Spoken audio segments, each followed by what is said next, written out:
안녕하세요. 김상순입니다. 차이나 재해 뉴스 238번째는요, 감숙성과 청해성 지진에서 세 가지 주목할 점과 다섯 가지 구호에 대한 장애물 편입니다. 지난 12월 18일 밤 23시 59분경에 감숙성의 임하주 적석산 현에서 발생한 규모 6.2의 지진으로 감숙성과 이웃해 있는 청해성에서 모두 사망 126명, 부상 718명, 실종 20여 명 등 총 최소 900여 명의 사상자가 발생했다고 다음 날인 12월 19일 제가 말씀드렸는데요.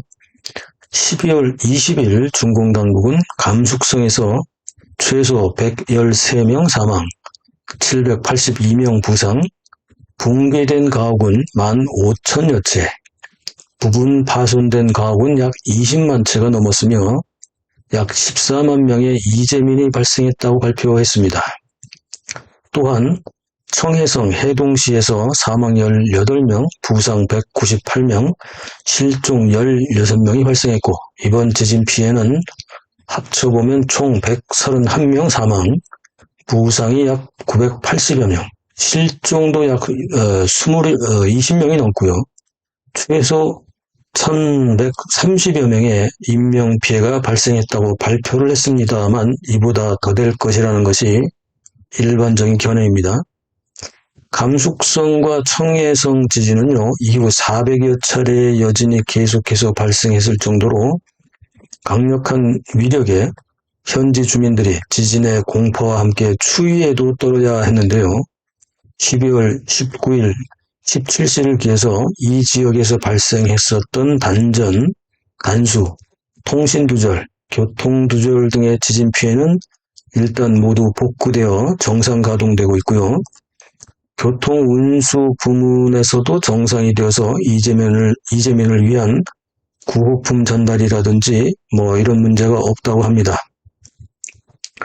지진의 진원지였던 감숙성의 임하주 적석산현에 있는 243개의 학교와 학생 약 4만 8천여 명, 임하주 전체로 보면 2,048개 학교에 약 49만 8천여 명의 학생들은 12월 20일부터 모두 정상적으로 등교하고 있고요. 지진 피해를 입은 청해성 816개 학교 약 28만 6,700여 명의 학생과 약 2만여 명의 교직원들도 정상적인 생활을 시작했다고 합니다.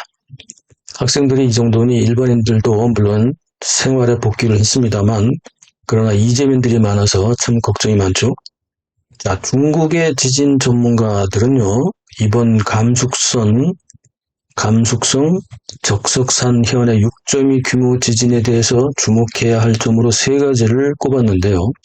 첫째, 이번 지진에서 왜 희생자가 많았는가라는 점인데요. 일반적으로 우리가 6.2 규모의 지진이 물론 강진에 속하긴 합니다만 만약 내진 설계가 잘 되어 있는 지역이라면 이렇게 331명 사망에 무려 980여 명 부상과 같은 규모의 인명피해가 발생하지는 않는다는 거죠.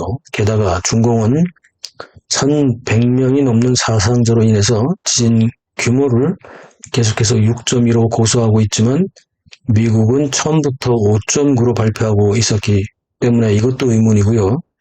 이번 지진에서 대규모 사상자가 발생한 것은 지진 전문가들도 의외다 이런 반응을 계속 보이고 있습니다. 일반적인 규모로 보자면 6.2가 물론 강진이긴 합니다만 피해 규모로 보면 무려 10배가 넘는 규모의 희생자가 발생했다는 것을 우리 일반인들도 자료를 찾아보면 쉽게 발견할 수 있을 정도입니다. 게다가 진원지가 지표와 가까운 것이었다면 희생자가 클 수도 있겠습니다만 진원지도 땅속 깊은 곳은 10km였기 때문에 이번 희생자가 크게 발생한 건 더욱 이상하다는 거죠. 자, 중공의 통계는 항상 필요에 따라 줄였다 늘렸다 하는 소위 아전인수식의 고무줄 통계라는 것이 이번에도 증명되고 있습니다. 진도 규모뿐만 아니라 실종자 통계도 그렇습니다. 감숙성보다 피해가 적은 청해성은 실종자를 20여 명 정도라고 발표를 했는데요. 막상 진원지가 있는 감숙성은 사망자와 부상자만 발표했을 뿐 실종자는 아예 언급이 없습니다. 있다 없다 얘기도 안 합니다. 가옥이 15,000여 채가 무너졌습니다. 완파됐죠. 파손된 가옥만 20만 채가 넘는다는데 이게 실종자는 정말 없을까요? 전문가들이 지적하는 두 번째 주목할 점은요. 이번 지진이 발생한 곳이 지형과 기후와 관련된 건데요. 즉 감속성 지진의 구호 상황과 난이도에 관한 것입니다. 감속성과 청해성 지진의 난이도는 세 가지 측면에서 장애가 되고 있다는데요. 첫째는 일단 높은 고온지대고 두 번째는 겨울에는 이 지역이 매우 추운 지역이라는 거죠. 한파가 심하다는 거죠. 세 번째는 이번 여진이 400여 회로 엄청 많다는 겁니다. 이 세 가지가 이번 지진의 3대 구호 장애물이라는 건데요. 실제로 자료를 좀 찾아보면 감숙성 적석산현의 경우를 보면 감숙성이 서남부 쪽에 위치를 하고 있는데요. 이 지역은 황토고원과 청장고원의 일대로 고원과 고원지대죠. 해발이 1800m에서 높은 곳은 4300m의 높은 고지대입니다. 이렇다 보니까 당연히 지형이 매우 험준한 지역이기도 하고요. 겨울에는 한파가 몰아치는 아주 추운 곳이기 때문에 최근 기온이 영하 10도에서 14도에 이를 정도라서 매몰된 실종자들을 사실 찾기가 어렵다고 합니다. 400여 회에 이어지는 여진도 물론 구호의 앞조건이 되겠죠. 지진 전문가들이 지적하는 세 번째 주목할 점은요. 중국 정부의 구호가 어느 정도냐는 것이었는데요. 일단 중국의 재정부와 응급관리부에서는 감숙성과 청해성에 총 약 2억 위안, 약 360억 원의 구호 자금을 일단 배정했고 감숙성에 1.5억 위안, 약 270억 원, 피해가 좀 적은 청해성에는 5천만 위안, 약 90억 원을 긴급 지원했다고 합니다. 공산당에서도 당비 중의 일부를 또 갖다 줬고요. 민간에서도 계속 구호금은 늘어나고 있긴 합니다. 자, 정부는 어쨌든 구호금 이외에도 긴급 구조대와 의료 지원대를 파견을 했고요. 구호 물자를 운송하면서 기본 통신 시설과 교통 및 단전 단수 기본 인프라 복구 작업도 정상화시켜 놨습니다. 그런데 자, 이번 지진은 특이한 점이 발견되고 있습니다. 지진 현장에 대한 구호에 장애가 되는 것이 앞에서는 세 가지로 말씀드렸죠. 첫 번째가 고온지대, 두 번째가 겨울의 한파, 그리고 세 번째가 400여 회나 되는 여진을 꼽았었는데요. 사실상 자료를 더 보니까 여기에 두 가지를 더 추가해야 할 것 같습니다. 네 번째라고 볼 수 있는 하나는 이번 지진으로 인해서 다른 지진과는 달리 집안에 액상화 현상이 나타났다는 겁니다. 그리고 이 집안 액상화 현상이 아주 더 큰 피해를 주고 있다는 건데요. 아주 심각합니다. 즉, 지금 화면에서 보시다시피 지진으로 인해서 지하 깊숙한 곳에서 수분을 먹은 모래에 강력한 액화 현상이 발생하면서 이것이 이제 집 표면으로 수분이 가득한 진흙이 되어서 밀려 올라오면서 마을을 진흙이 뒤덮기 시작한 거죠. 진흙의 공습이라고 할까요? 매몰자들이 한파에 체온이 떨어지면서 우주 골든타임인 72시간을 버티지 못하고 사망하는 것도 장애가 됩니다만 이거 집안 액상화 현상이 19일 날부터 바로 진행됐기 때문에 진흙에 매몰되면 바로 숨을 쉬지 못하고 사망하게 되는 건 당연하죠. 자, 이 현상은 감숙성과 청해성에서 같이 일어나고 있는데요. 어떤 마을은 마을 전체가 약 2.5m 높이의 진흙에 완전히 매몰되기도 했다고 합니다. 이래도 실종자가 없다고 발표해야 할까요? 참고로 이 집안 액상화 현상은 우리나라의 포항에서 일어났었던 지진에서도 이렇게 발생되기도 했었죠. 또 다른 구호의 장애는 먹거리입니다. 예.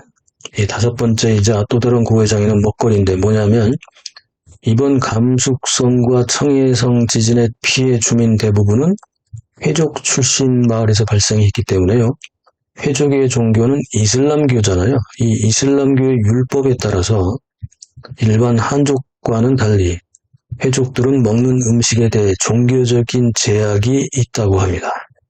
이슬람 음식 문화는 먹는 것이 허용되는 할랄 음식과 금지된 음식을 규정한 하람 음식으로 구분되기 때문인데요. 따라서 구호품도 할랄 음식의 규정에 맞는 것을 공급해야 한다는 건데요. 예를 들면 식물의 경우는 무화과, 올리브, 대추, 야자, 포도, 석류 등은 신의 축복을 받은 식품을 권장이 되고 있고, 대부분의 모든 곡물이나 과일이나 채소, 꿀, 식용 가능한 동물의 젖 같은 경우에도 할랄 음식입니다. 즉 동물의 우유 같은 것도 할랄 음식이죠.